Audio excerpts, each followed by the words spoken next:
everybody, finally, what's good? It's your girl Francine. Today is Monday, hopefully. There's a lot going on today. And today I am doing another, I guess, like a show that's kind of spun off from Girl in Front of Take Your Black Card. I say it shows as if I'm making a whole series or something, but it is a segment on my Monday videos where I listen to albums, hip-hop albums that are kind of prolific. Y'all suggested them, so these are from y'all, okay? Because I have never listened to these albums, and you know, I feel like as a person who does enjoy rap music, I need to kind of go back to the classics and see how I feel about them as a, you know, 29-year-old woman who at the time of this song's coming out was like a toddler. So it was a little too before my time, but we're going back. This week we are talking about an album that, let me explain. I already recorded this video a month ago, and I did not have any sound because I did not plug my microphone in properly. And hopefully this one has sound, because not doing it in. But the first time I reviewed this album, I said that I liked it, but I didn't think it was for me. Now you're gonna crucify me, but after like a second, third, and fourth listen, I completely changed my mind. I actually really like this album, so much so that unlike any other one I've done of this, it's only been two, so it's not like it's that many. I'm actually not gonna have a top five, I'm gonna have a top 6 songs from this album, because 6 songs from this album really stood out to me as like, oh, like, okay, I'm feeling it. Because the first time I listened to this album, I don't think I was really in a good headspace, and I wasn't really listening to it really.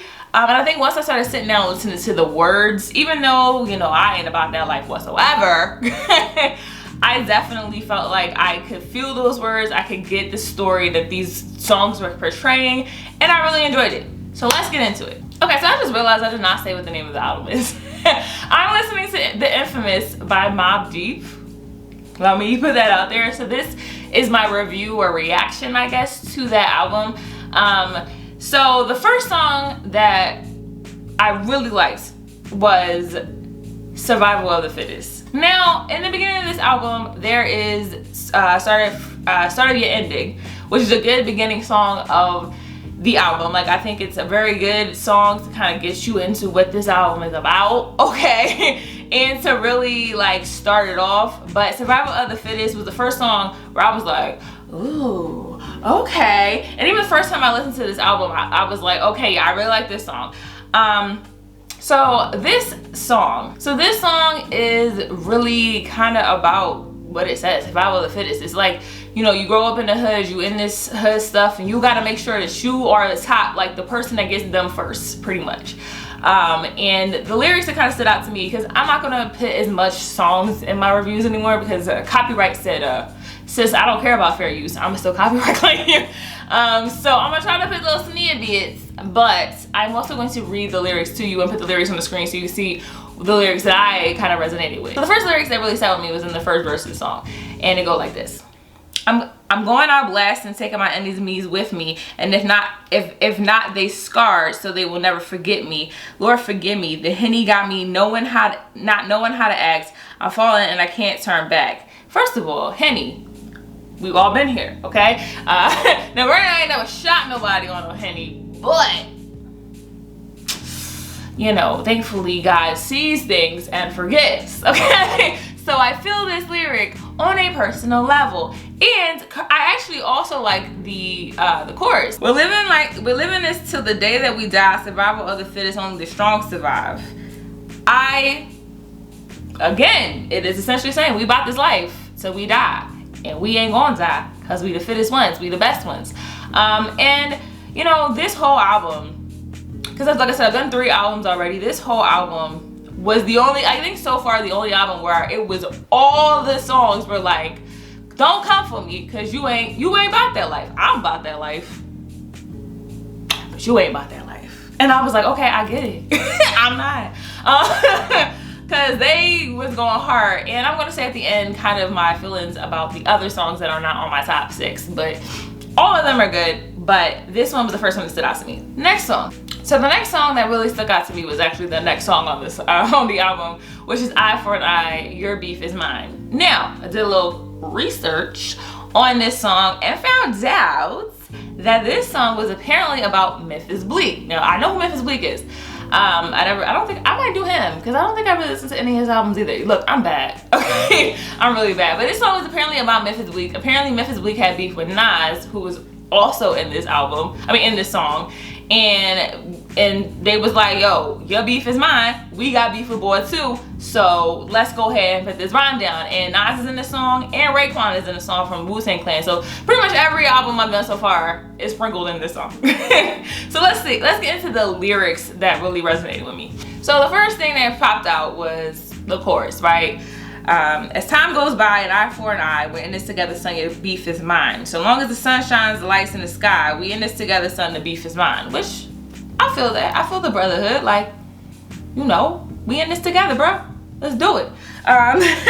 So the next verse is by Prodigy, who I did not know was, see, okay, let me break this down. Not only have I never heard this album, I've actually never heard a song by Mobb Deep and never really paid attention to Mobb Deep. So I knew who Prodigy was, but I did not know he was in Mobb Deep. Look, my skills, my knowledge, bad, okay? This is why we're doing this segment, okay? So don't come for me. But I didn't know who Prodigy was, and from what I knew Prodigy was and from what he is in this song, it's two completely different things. Like, I know Prodigy as Illuminati is real Prodigy, and now he's talking about some killer people, and I'm like, oh shit. Okay. So let's get into the lyrics. So we're starting off real easy, talking about some won't trust you, I'd rather bust you and leave your corpse for the cops to discover. Okay. So I thought we was just beefing like through rap lyrics. We killing people? Oh. Okay, again, not about that life, but look, I ain't saying nothing. I ain't hear nothing. I don't know what you talking about. But like I said, this song is really good. And of course, it has Nas in it. Nas's verse is very good. And it has Raekwon in it. And to be quite honest, this is not my favorite song, but it's up there. The next song, and which is my favorite song on the album, is Temperature Rising.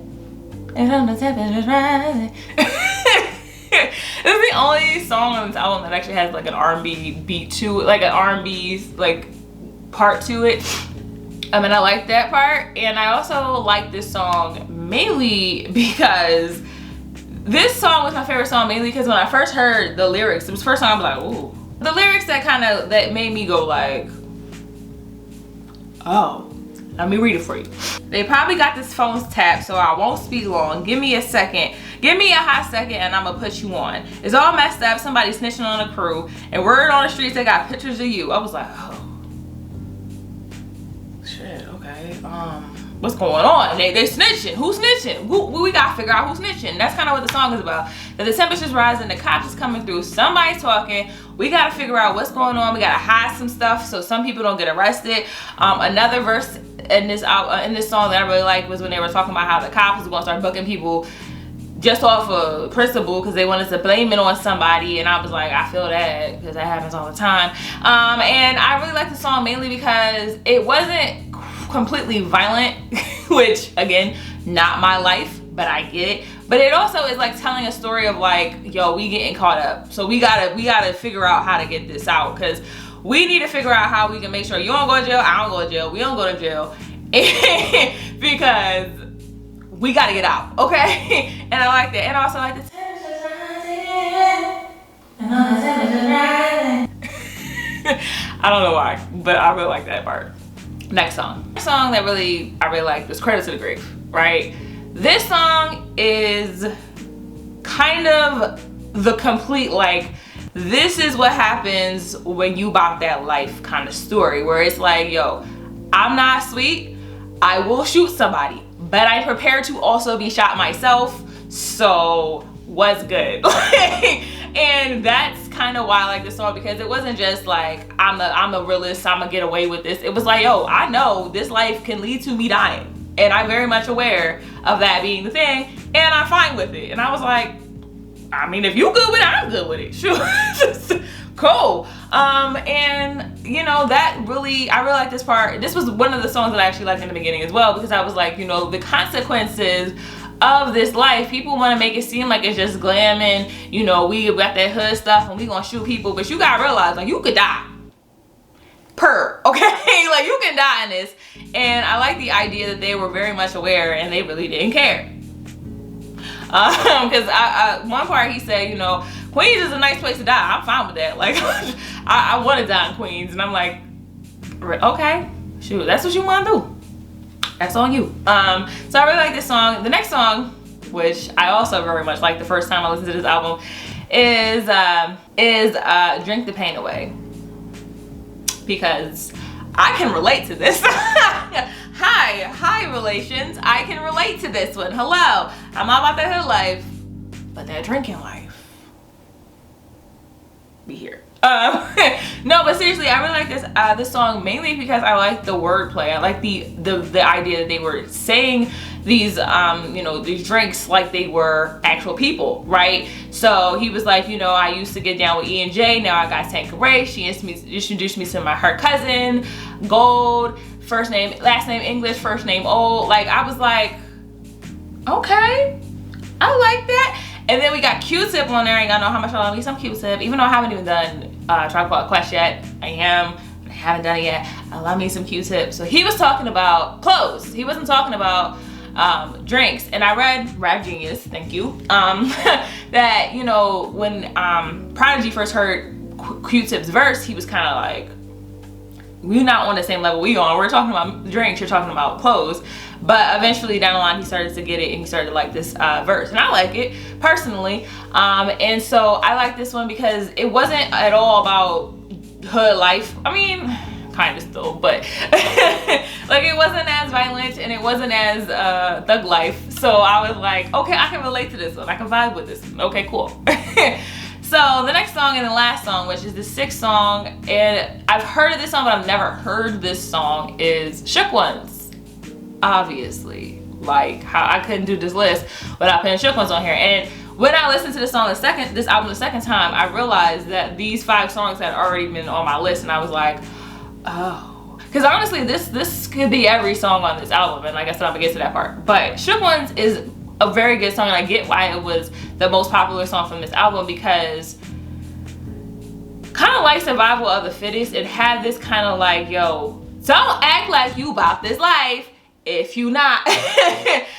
Because one thing I will mention throughout this album, there's a lot of preludes and interludes throughout this album that I really liked, to be quite honest. And the first one that was on here, and let me get the name, the infamous prelude, he was talking about how, you know, y'all think that y'all about this life and y'all gonna sit here and be like, oh, you know, Mobb Deep really ain't about it. We gonna come at Mobb Deep and y'all ain't really about that life because y'all just wanna make music and think that y'all gangster, but you're not really gangster. And I was like, ooh, okay. That's essentially what this song is about. It's like, yo, these rappers be out here acting like they hood, they acting like they thug life, but they shook.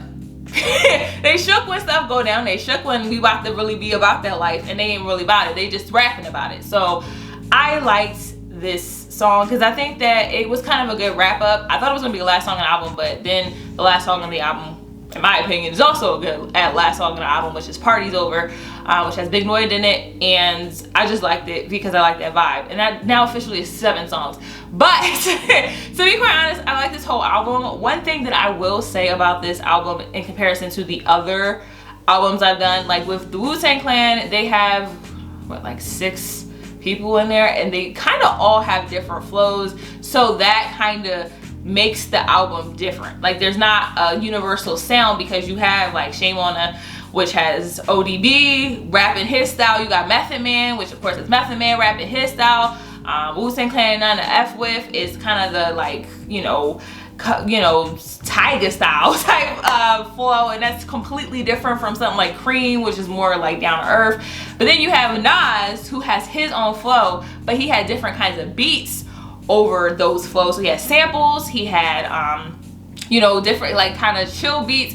This album kind of had a similar story throughout. Everybody kind of rapped the same throughout, and the beats weren't really that outrageous, to be quite honest, but the message was kind of what I respected and kind of what I kind of clung to really like this album, because we didn't have the crazy samples on any of the songs. We didn't have, you know, there's features, but you know, I think they all were kind of similar. Like I think Nas and Raekwon kind of had similar flows to them, so it wasn't like, you know, we had somebody like ODB doing something like completely different than everybody else.